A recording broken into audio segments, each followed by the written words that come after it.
What's up, guys? Mike Pendleton here. And guess what? The train is getting started and it's not stopping and it's running. And we don't know where this train is going, but we know the On the Mic podcast is back. Logos, all that stuff will come. But the On the Mic podcast, not just interviews, the On the Mic podcast is back. We're going to shoot for 2 times a week, if not more, depending on, the scene, and we're going to grow this thing. I don't care. We're going to grow this thing. And today, it's Wednesday, May 14th. We got a lot to talk about. You guys see this backdrop? We got the Funko Pops. We got the Office quotes. We've got Fenway, Rocky, Adam Ray is Dr. Phil live, Celtics, Funkos. We got it all. And in a month, or a little over a month, we'll have a new studio, new setup, new look. We're getting there. We are slowly getting there. But today, on this Wednesday, I want to talk about a few things basketball related. And I know some people are going to be like, oh, well, obviously you're a fan. I am. I'm also a realist. So we're going to talk about the Jayson Tatum injury. We're going to talk about NBA conspiracy theories. We're going to talk about Pete Rose being unbanned from baseball and the comment that Rob Manfred made that was mind-blowing. I don't know how you're a commissioner and you get away with saying the shit he said. What? Anyways, all right. So let's get into it. Boston Celtics star Jayson Tatum, we all saw it, tore his Achilles. Out for who knows how long. The immediate concern is how long Tatum is out. Will he miss the entire 2025-2026 season? It's possible. It truly is possible. I know people use the comparison of Kevin Durant, who tore his Achilles in the finals. So maybe that leaves a gap for Tatum to return by All-Star break. Who knows? The other immediate thought is Game 5.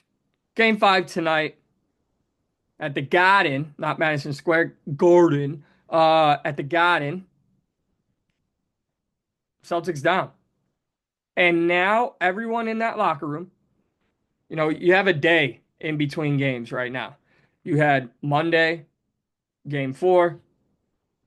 Celtics blew another lead. Tatum gets hurt. You got a day to process all of that. You do. Now the conversation at shoot-around this morning had to be everyone else looking at themselves in the mirror. Because as a Celtics fan, when there were guys hurt, Porzingis, Brown, Tatum, Holiday, you always said, they got enough. Yeah, they got enough. But there's this unbelievable concept in so many people's minds that the Celtics can't win if Tatum is out for a long period of time. And this is not to take away from Jayson Tatum at all. But why did Jaylen Brown win the Finals MVP last year? What was the reason for trading for Kristaps Porzingis and Drew Holiday last year? Does Derek White not exist? This team is still a good team. But to think, because they're down 3-1, that it's over is comical. And here's what's even more comical. We got to fire Joe Mazzulla. The Celtics have to fire. If the Celtics fired Joe Mazzulla, you would have Taylor Jenkins, Mike Malone, and Joe Mazzulla on the free agent market. 3 franchises would become utterly better with the hiring of either of those 3 guys. I understand the game plan of shoot as many threes as possible, hope they fall. When you look at how the Celtics have blown their games in this series, it hasn't been bad coaching. Yeah, it's been a lot of 100 3-pointers in the first 2 games, but in game 3 when they blew the Knicks out, what did they do? They depended on the 3 ball. This is literally, for a team not in the limelight, we'll say the Charlotte Hornets. If they were a consistent 3-point shooting team, if they lost during the regular season, people would say you live by the 3, you die by the 3. But because they're the reigning champions, because they have superstars, because they have Joe Mazzulla, he can't make any adjustments. Adjustments aren't needed when you have the talent. Sure. Okay, pull back. Maybe don't shoot at 43, shoot 35. Are you getting better looks inside? We don't know.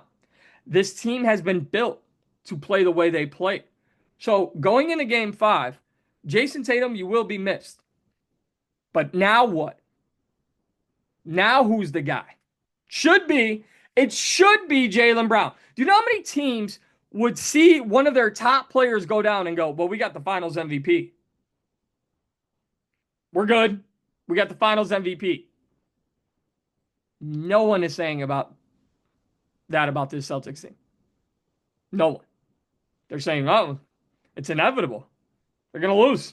Hopefully they don't lose on their home court, but they're going to lose. And what if they don't? Yeah, that's me being a fan. But what if they don't? What if they make it to game 6? And then what if they make it to game 7? If they don't come back and win, that's fine. But just getting to game 7 should mean something. We'll see about that. The other big story in the NBA, the draft lottery. And I'm reminded that it's a conspiracy theory, right? Because I believe 4 times that I have bookmarked here in a tweet that I saw, there are 4 instances in recent history where a team traded away their superstar and got the number 1 pick the following year. It was LeBron with the Cavs when he left Cleveland. They got the number 1 pick. When the Pelicans lost CP3, they got the number 1 pick. Again, when they lost AD, they got the number 1 pick. Dallas Mavericks trade away Luka Doncic. They get the number 1 pick. They get Cooper Flag. So in total, you're looking at this as, well, the Mavericks traded Luka to get Cooper Flag by chance and Anthony Davis. This is what happens when you lead a league with a lottery process. It's very simple. It's very simple. Are you mad that Barb down the street won the Powerball and you didn't? Did you say Barb had 5 more tickets than you? Or Barb had a 1% chance and you had a 2% chance? It's comical to me. This is the lottery. The lottery. You can run with your conspiracies. You can say all these stupid things, but it is a lottery. You want to change it? Do you want to change it? Do you want to go to the NFL style where the worst teams in the league? I understand it, right? Because in NBA, tanking is more obvious and apparent than in the NFL. There's been several examples. When the Bears traded the number 1 pick, the rights to Bryce Young, and they got next year's number 1 pick, they didn't think Caleb Williams would fall in their lap, but he did. Because it's incredibly hard to win in the NFL. And it should be hard to win in the NBA unless you don't care. So my challenge moving forward on all these fan bases who say we got screwed, we had 30% chance, we should have got Cooper Flag. Okay. Or change your mindset. Want your team to do better. Well, these other teams have superstars. Build your superstars. Get better players. Be more aggressive in free agency. Maybe do some talent evaluation in your scouting department to find the right draft picks. You don't have any foundation to bring in a big name free agent if you have no foundation of young players rising to the top. So if you're a team, Chicago Bulls, Zach LaVine, DeMar DeRozan were there. They traded for Josh Giddey. They gave Josh Giddey more opportunity in the later stages of the year, along with Kobe White. And they made the play-in. Yeah, they weren't a legitimate threat, but they played for something. They extended their season. And now everyone's mad. Well, the Bulls lost on a coin flip, and they could have had Cooper Flag, but you don't. So what are you going to do? San Antonio, they got the number 2 pick. Dylan Harper expected to go number 2. Will they take Ace Bailey? Or will San Antonio, who has 2 firsts, go, we got 2 firsts. Giannis is exploring opportunities. We could bring in a Dylan Harper who will compete with this year's reigning Rookie of the Year, Stephon Castle, De'Aaron Fox, one of the best point guards in the league. We could do that. Or can we take these two picks this year and maybe two more picks next year because Milwaukee's going to need a point guard, Dylan Harper, because Damian Lillard's out, torn Achilles as well. Hmm. Do we have an offer here on the table for Giannis Antetokounmpo? Do we? I think we might. It's not about where your team lands in the lottery. It's about what your team does, what they get from the lottery. These conspiracy theories are ridiculous. And also to the fans out there, no one in the NBA circle quite actually gives a damn about your feelings. Ticket sales matter, merchandise sales matter, ratings matter, all those things matter, so fans are important. But when you feel personally insulted by the results of an NBA draft lottery, I am here to tell you, you mean not one iota to anybody in the NBA office. You don't mean anything to anyone, the other teams in the lottery. You don't mean anything. Deal with it. And instead of hoping that you're Barb down the street who hits the Powerball, maybe just hope your team has an actual plan to move forward. Maybe actually hope you have a competent front office. It might sound crazy, but don't root to suck. It might sound crazy, but don't hope the ping pong balls fall in your favor. Maybe hope you're the Indiana Pacers. You got Tyrese Halliburton, got Pascal Siakam, guys who weren't wanted on their teams, on their old teams. You've had Miles Turner for 10 years. Aaron Nesmith was a castaway in Boston. He's a big role player. Maybe you're that team. And maybe you're that team that, wow, okay. All right, we got a little series. Okay, maybe Milwaukee was banged up. Indiana won. And then they took it to the Cleveland Cavaliers. Most of you are probably thinking, yeah, Tyrese Halliburton is good, but the Indiana spotlight is on Caitlin Clark. Not so much. They're in the Eastern Conference Finals again. Pacers basketball is back. You know what no Pacers fan is thinking right now? Man, I wish we had a lottery pick. Competent front office with foundation and building blocks to become a better basketball team. That's what you need to root for. Not for the 1%, as in the Dallas Mavericks case, that you get the number one pick. It's not hard, people. It's not hard. And last, because I'm going to do another one, I'm going to do another episode this week. Tonight, Wednesday, the NFL schedule will come out. So I have reactions to the NFL schedule, specifically the Chicago Bears schedule.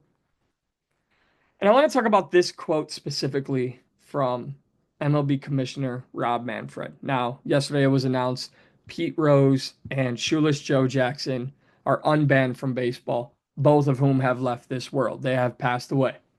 And here, Pete Rose, who passed away last September, here's what Rob Manfred had to say. Obviously, a person no longer with us cannot represent a threat to the integrity of the game.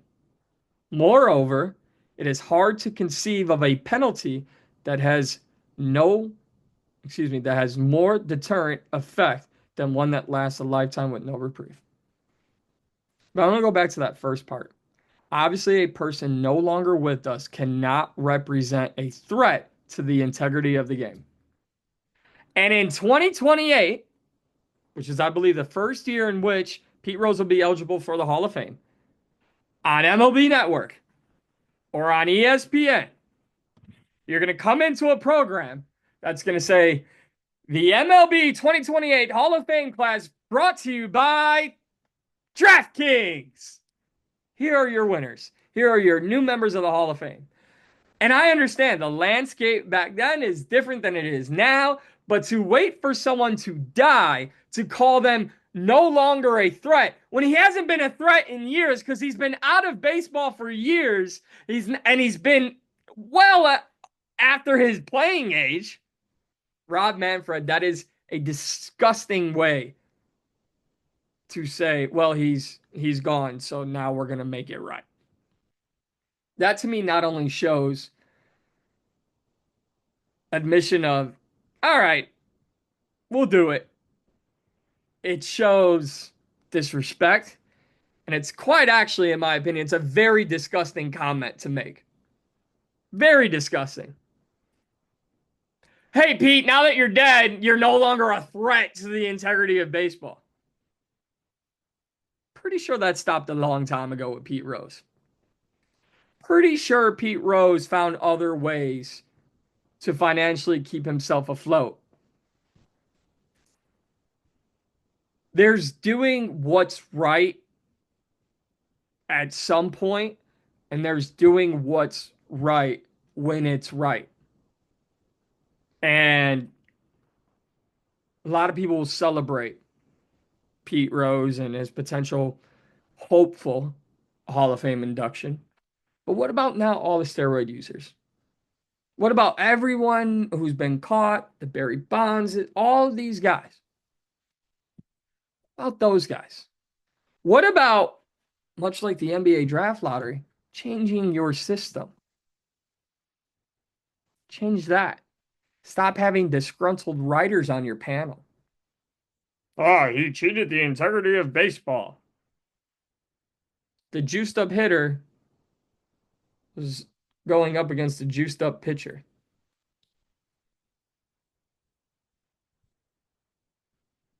Where's where's the harm in that? You know the quote, don't bring a knife to a gunfight? If I know X pitcher is on all the steroids and I have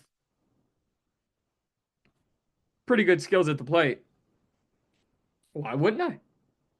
I'm I'm matching what he's doing. And for me to match, I got to be on what he's having, if not more. Those are my topics for today. You see it here. You see it right here on the mic. Follow me on X at MP2310. Subscribe to this YouTube channel. Give me your thoughts. Give me your thoughts on Jayson Tatum's injury. Do you think the Celtics still have a chance? Give me your thoughts on the NBA draft lottery. Do you think I'm crazy? Do I see things in too much of a literal sense? Am I too literal to think a draft lottery is actually a lottery? Change the system.